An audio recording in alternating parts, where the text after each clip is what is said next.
Gente querida do terror, Nadina, sou o Romário Filho e acredito ser conversando que a gente se entenda. Conversemos então. E hoje conversaremos sobre o quê? Olha, por mais que eu viva e tente chegar a uma conclusão, eu não consigo saber com certeza se as coisas acontecem por acaso, se existem coincidências ou se tudo tem uma razão. Quem nunca se perguntou, poxa, por que isso aconteceu comigo? Por que fulano me escolheu? Por que eu não fui escolhido? Por que isso? Por que aquilo? Então não adianta. Como a gente fala, não é fazendo perguntas que a gente chega nas respostas. Então por isso que eu peço que assista esse vídeo até o final. Ele é curto. E tire suas conclusões.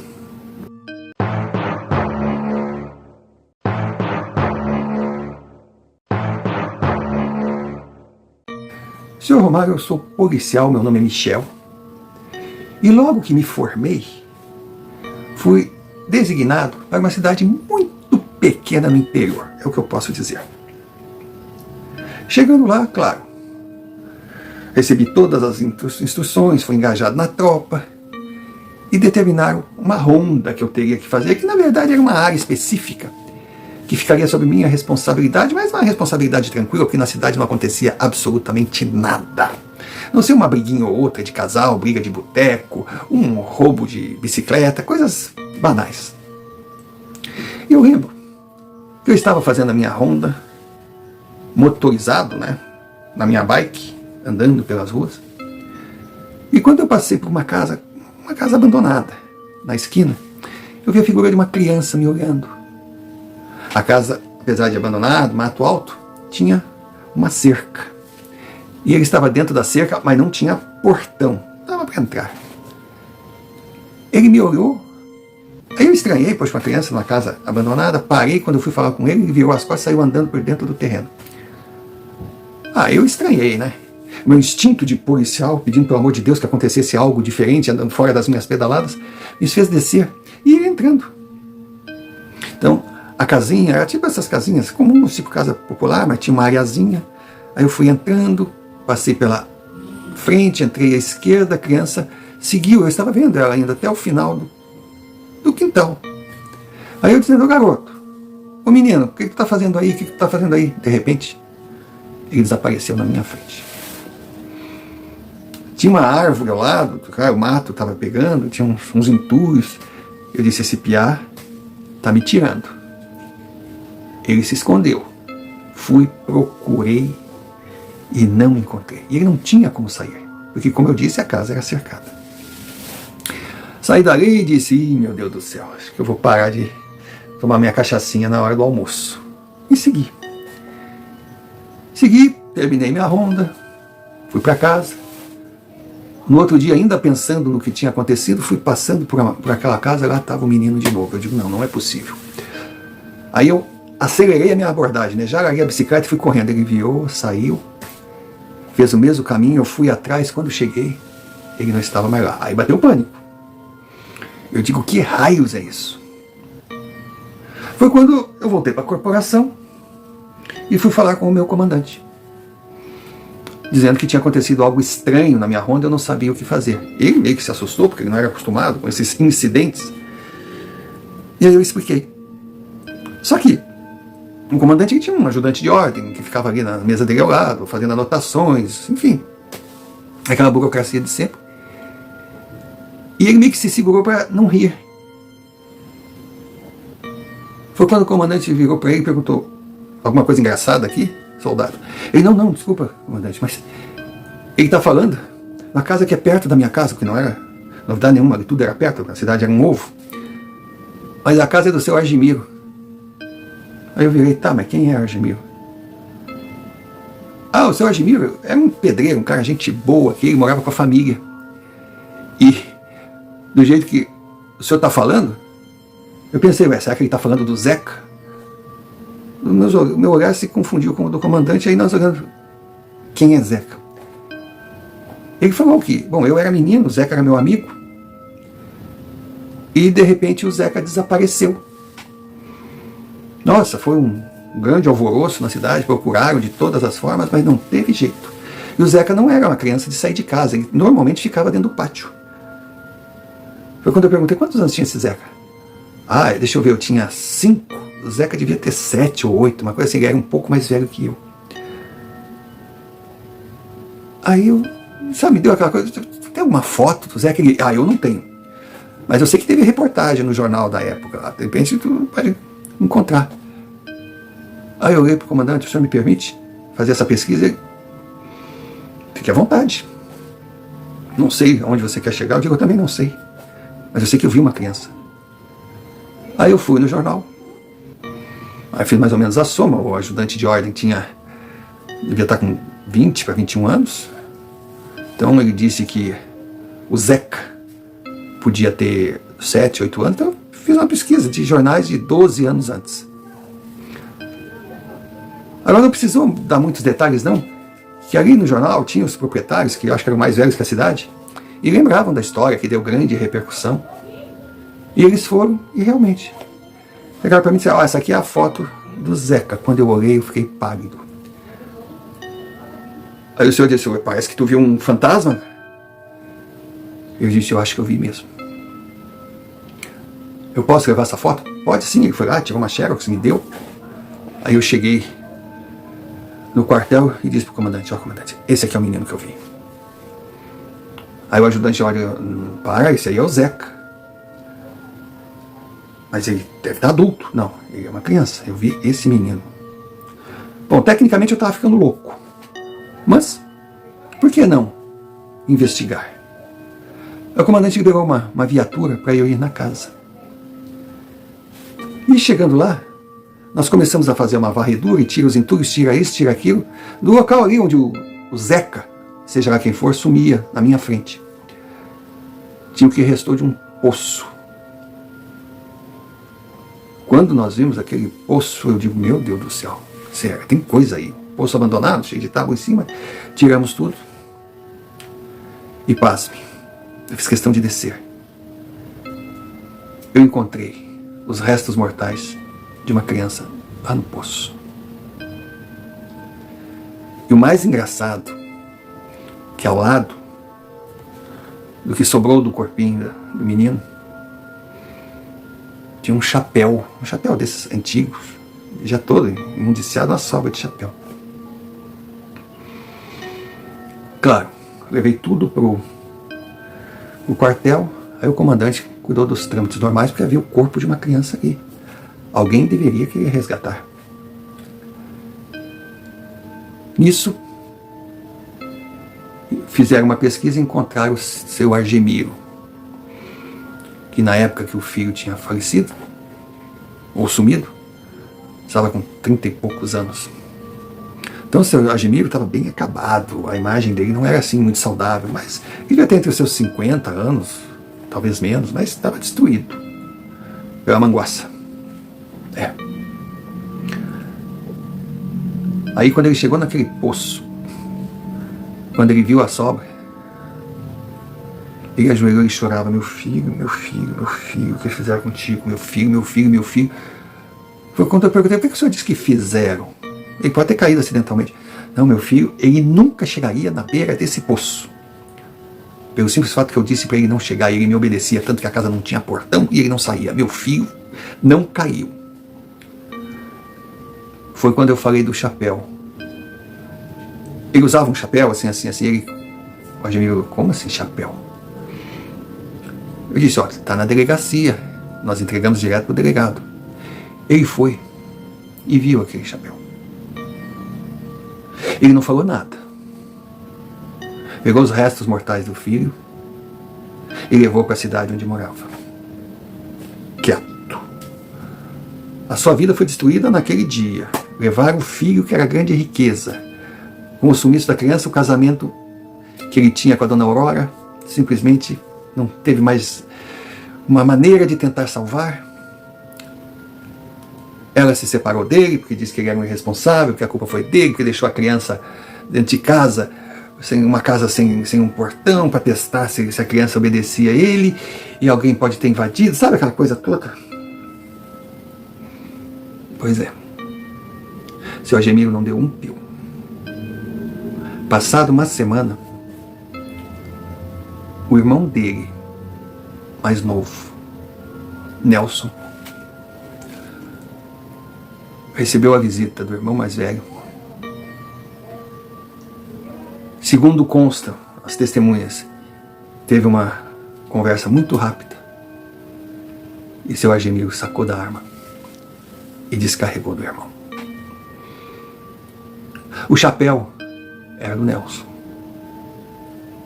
O Zeca jamais iria conversar com um estranho dentro do pátio.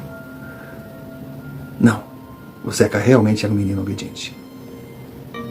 E quem entrou naquela tarde terrível que ele estava sozinho foi o seu tio Nelson. E esse tio Nelson judiou dele da forma mais criminosa possível. Ele não resistiu e foi jogado no poço. Seu Argemiro simplesmente chegou na delegacia, entregou e disse: acabei de tirar a vida do infeliz que judiou e tirou o meu filho de mim. Os senhores façam o que quiserem comigo. Eu fiz justiça. Eu fui visitar o seu Argemiro. Quando ele me viu, ele me abraçou chorando e agradeceu o que eu fiz por ele. Porque ele sabia que Deus ia enviar um anjo para mostrar onde o filho dele estava. O filho dele teve um enterro digno, estar junto com os familiares, e a justiça foi feita. Eu não sei se a justiça foi feita. Eu não sei nem porque foi eu que encontrei o Zeca. Por que o Zeca apareceu para mim? Por que ele fez questão de se mostrar e me levar até onde ele estava ali jogado, que nem um animal? Eu não sei. Também eu não digo que fiquei feliz e que achei que foi feita justiça, porque eu não aceito ou não entendo justiça pelas próprias mãos. Honestamente, eu não sei. Mas de alguma forma o destino me deu uma missão. E eu cumpri apenas por ser o meu dever. E as consequências eu não levo nem para o bem e nem para o mal. Eu fui apenas um instrumento. Instrumento do quê? Não sei explicar.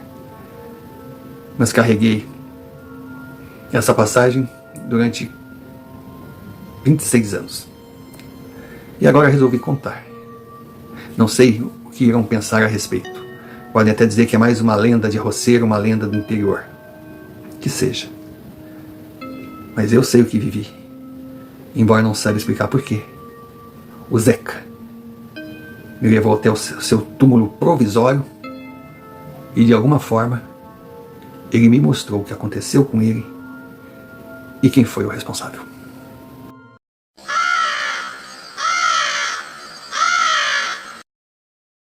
Pausa para um pedido, necessária por ser muito importante para o canal.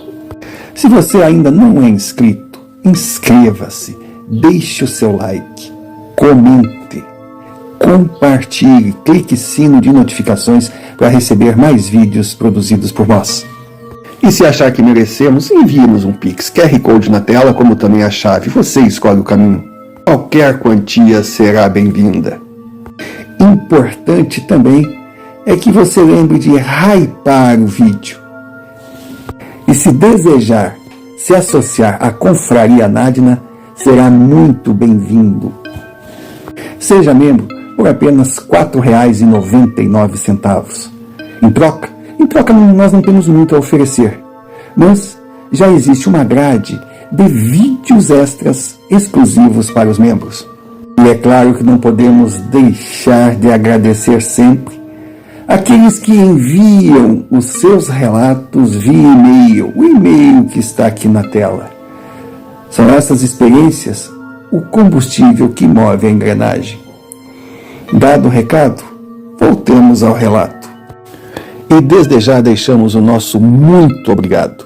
Muito obrigado por estar aqui, por ser um Nadina, pois você é a razão do canal existir. Seu Argemiro foi julgado, condenado, cumpriu 9 anos de prisão, mas segundo até os seus parceiros de detenção diziam que nunca tinham convivido com um homem que perdeu a sua liberdade e demonstrava estar de bem com a vida e irradiava felicidade. Eu juro que eu estava resignado na condição de deixar para lá, colocar apenas como uma situação estranha das muitas que eu certamente passaria devido à profissão que abracei. Simplesmente parei de pensar a respeito e segui minha vida. Chegou o final do ano e normalmente eu ia para a casa dos meus pais para passar o Réveillon com a minha família. Fui lá, conversando sobre vários assuntos, colocando a vida limpo, né? Comentando sobre como foi o ano, como não foi. Eu falei sobre o que havia ocorrido. Engraçado que eu ia falando e todos começaram a me olhar de uma forma estranha. Aí teve uma hora que eu percebi e perguntei, o que está acontecendo? Eu falei alguma coisa errada? Foi quando meu irmão, que tinha 3 anos mais velho que eu, perguntou se eu não lembrava de um Zeca, filho do seu Argimiro. Eu disse não. Ele até achou estranho, porque disse que Zeca e eu, na época, regulávamos a idade. Eu lembro, do que tu está falando? Foi quando a minha mãe chegou e disse, mas não deve ser o mesmo, seria muita coincidência. Aí foi que meu irmão disse, poxa, pelo que ele falou, só pode ser o mesmo. Bom, resumindo, eles me falaram que, lógico, embora a gente morasse em cidades diferentes daquela família, nós veraneávamos na mesma praia. E que a casa deles na praia era na mesma quadra da nossa. Só que a gente não ficou muito tempo com aquela casa. Eu lembro que meu pai passou por uma fase financeira difícil e acabou vendendo a casinha para pagar as contas. E as famílias nunca mais se reencontraram. Mas o meu irmão garante que Zeca e eu, na época, chegamos a conversar, até a brincar, mas eu não lembrava, porque eram muitas crianças. E na verdade tinha poucas que eu lembrava daquela época. Mas eles resolveram fazer uma ligação. Será para um conhecido, um parente, né? E a história se confirmou. Até mesmo a história que encontraram o corpo do menino. Olha, para mim foi uma coisa assim que me deixou meio que boquiaberto. E eu escolhi o seu canal para contar essa história por causa dessas frases que o senhor fala, principalmente a vida apronta e as voltas que a vida dá. É incrível, né? É incrível em pensar que pode ter sido coincidência o fato de eu ter mudado para aquela cidade. Mas eu não posso garantir o mesmo do Zeca ter me escolhido para ser aquele que ia desvendar o mistério do seu sumiço. Outro detalhe, no mínimo curioso, foi quando meu irmão comentou a respeito de um tal de Nelson, que Zeca chamava de tio Nelson. E o seu Argimiro de Nelsinho. É que teve um dia, uma passagem, que o meu irmão entrou chorando, desesperado em casa, e ele não era de fazer isso, pelo menos eu nunca soube dessa história, dizendo que tinha ido na casa do seu Argemiro, estavam todos brincando ali, e esse Nelson, do nada, levou meu irmão para o canto da casa e pediu para o meu irmão passar a mão num local do corpo dele que o mano não gostou muito. Saiu correndo, chorando. Meu pai, quando soube disso, dizem que ficou uma arara. Olha, o seu Martins Era uma mãe, como todo mundo falava, na boa, brincalhão, tratava todo mundo muito bem, mas não mexesse com as crias dele. E ele saiu disposto a dar um sacode no tal de Nelson. Ele nunca mais se atreveria a chegar perto não só do filho dele, mas de qualquer outra criança. Mas o mais impressionante é que essa surra merecida o tal do Nelson não recebeu, porque o seu irmão mais velho, o seu Ageniro, tomou as dores e segurou meu pai. E segundo consta, ao sair de lá, meu pai disse: olha, eu não quero ver esse sem vergonha na minha casa, mas nem perto. E ai dele que se aproxime dos meus filhos ou de qualquer criança aqui na rua. E meu pai ainda avisou: e vocês chamem esse cara para real. Porque se ele continuar com essa forma de agir, com essa tara, com essa pouca vergonha, mais cedo ou mais tarde, um menino ou uma menina podem se transformar em vítima.